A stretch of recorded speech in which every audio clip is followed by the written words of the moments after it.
Merlin Sports. Moving on to our next division, we go north, as in the AFC North. And the teams in this division, as you all know, are the Cincinnati Bengals, the Cleveland Browns, Baltimore Ravens, and Pittsburgh Steelers. This is considered one of the toughest divisions in football. Actually, I think this one's the toughest division in the league. So, what's the order of finish for you?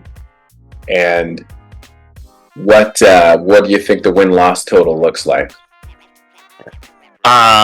So for me, this division is really, really difficult. I like Baltimore to win it, though. I think Cleveland finishes second.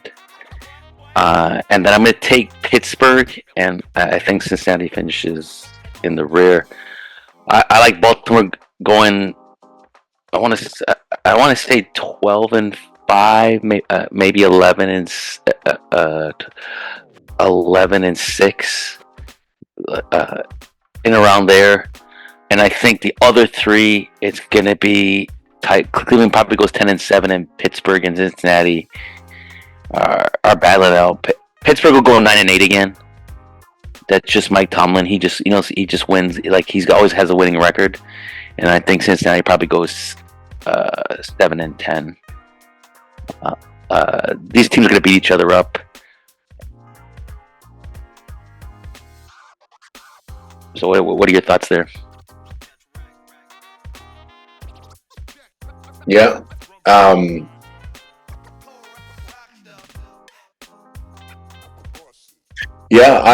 like.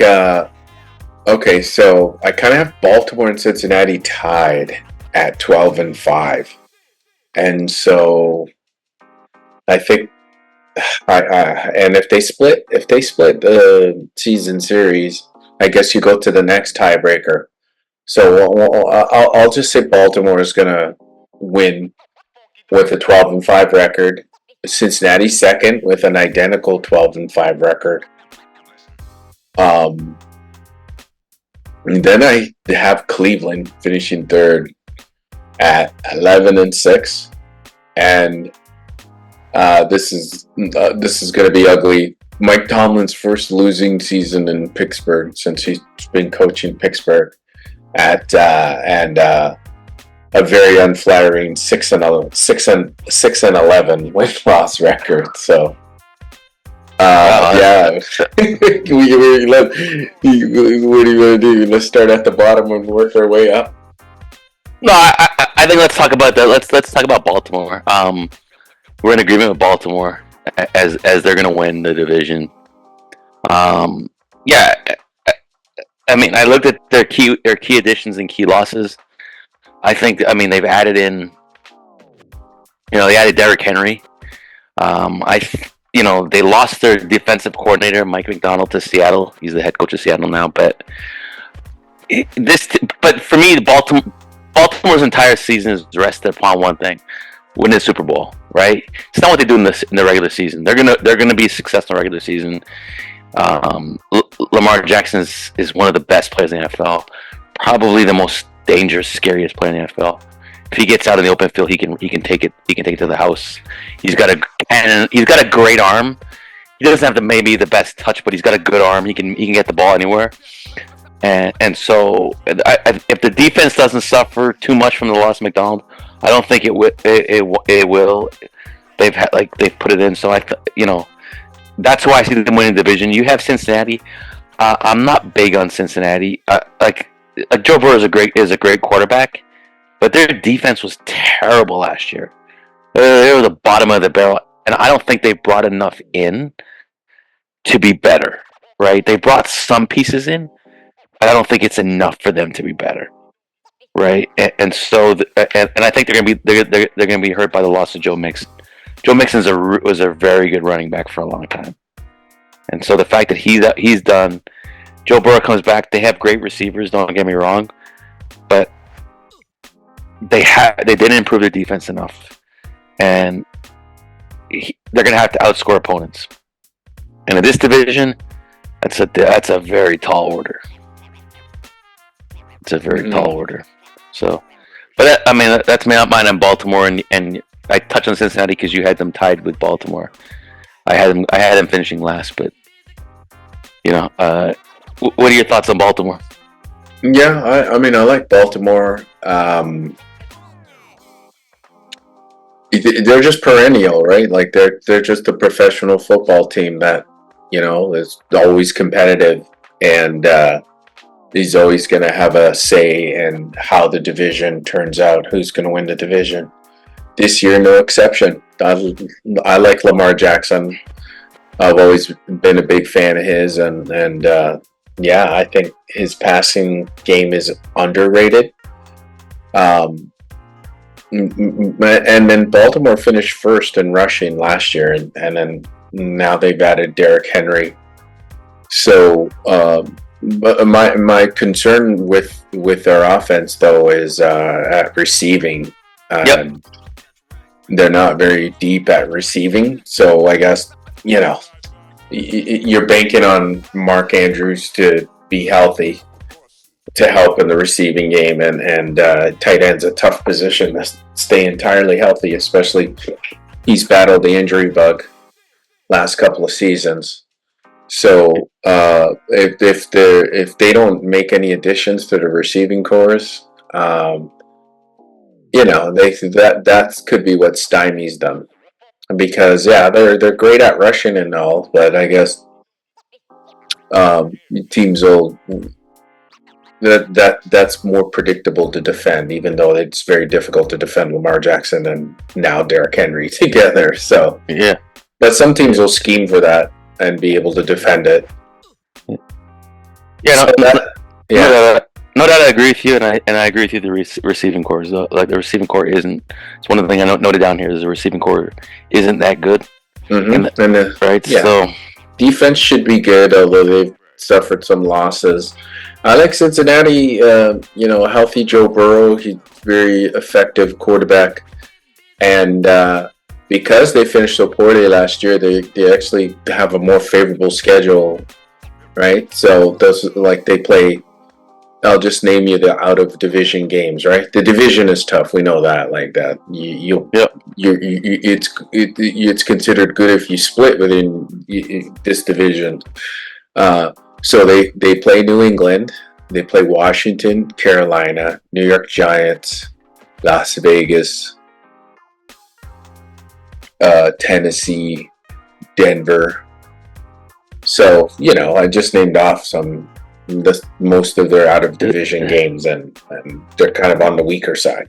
Yeah, very winnable games. Whereas Baltimore has a tough schedule. They open in Kansas City. Week 3, they're on the road in Dallas, right? And it's a tougher schedule, as it should for a first place team. Yeah. So, yeah. Okay, well, let's get into the nitty gritty. You have Pittsburgh finishing last, and then you got Cleveland, and I think both these teams are sort of enigmatic, if for lack of a better term, right? The enigma is Deshaun Watson for Cleveland. I mean, Joe Flacco turned back the clock last year, but they didn't re-sign him, and I think Cleveland, they're concerned about their quarterback position so much that they basically signed Jameis Winston and Tyler Huntley to kind of be a backup or starter depending on what happens with Deshaun Watson. So, but I also think Cleveland's hurt by Nick Chubb. He's still out rehabbing. So that their defense was the best in football last year. So I think their defense is going to carry them again. As long as they have Myles Garrett healthy and playing, they're going to have a very good defense. And you had Pittsburgh to drop off the wagon, but I don't know. Mike Tomlin just finds ways to win. I don't think they address their quarterback problem. I think Russ, my brother told me several years ago, Russ is done.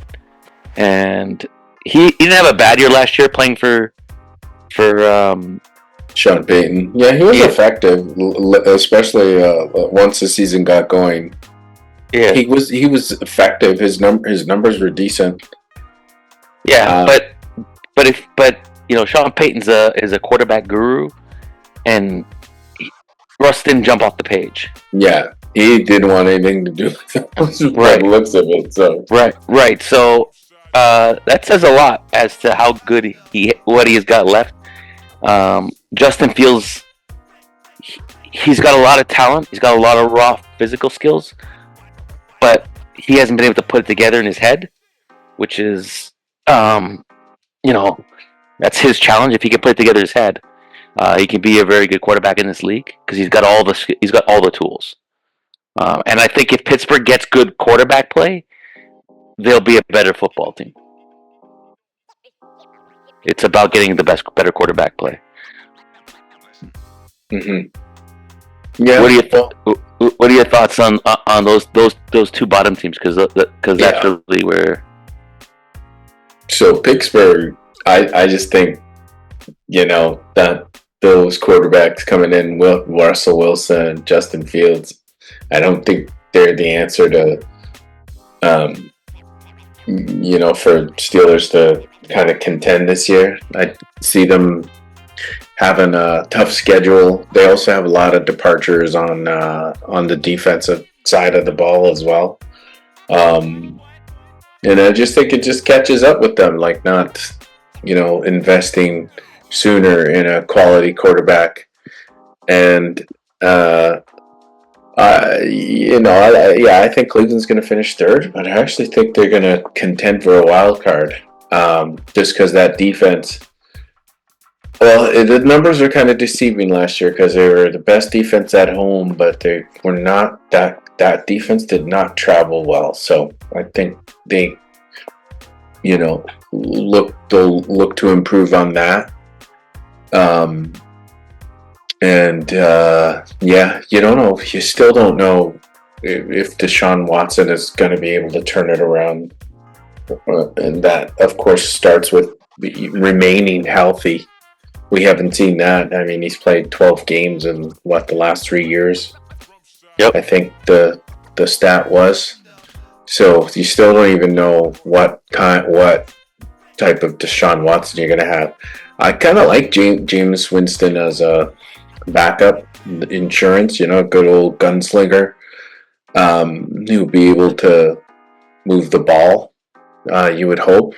Nick Chubb, I think, out for the first few weeks, recovering. So they have the other running back, Ford.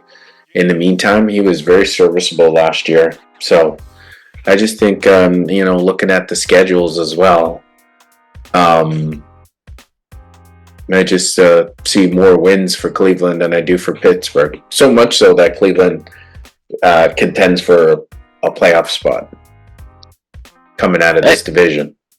I think all four teams could easily make the playoffs.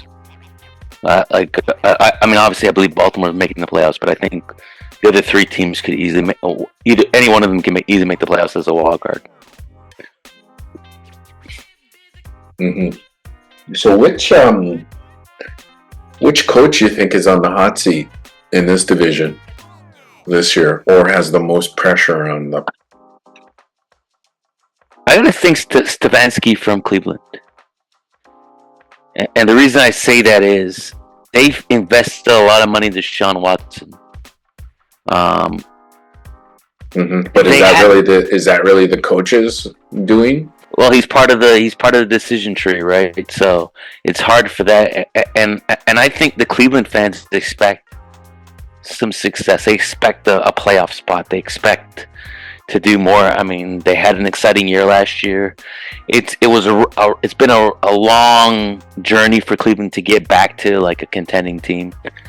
And I think if they don't if they still have a good defense, but they don't make the playoffs, at least making the playoffs for them is important. But if they don't make the playoffs, I don't know how Stefanski keeps his job.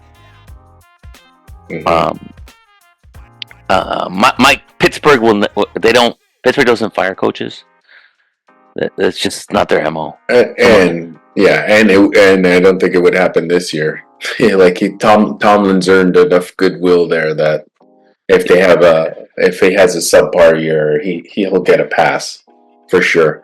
And so will Harbaugh in Baltimore. Like, I don't think there's pressure on him to win, like to finally break through, but I don't think he's in danger of losing his job. So yeah, I'd have to say Stefanski or Cincinnati, Zach Taylor. You know, if Joe Burrow plays this year, like is not injured, and they still have a substandard season, you know, then that'll be 2 in a row. And I mean, it's just NFL, the nature of NFL, right? Like, I won't even say the NHL. I think it's NHL sports, right? True, but NFL is such a like immediate. The result you need, especially Cincinnati, who was in the Super Bowl a couple of years back, right? Like, so yeah, they're expected to be a contender.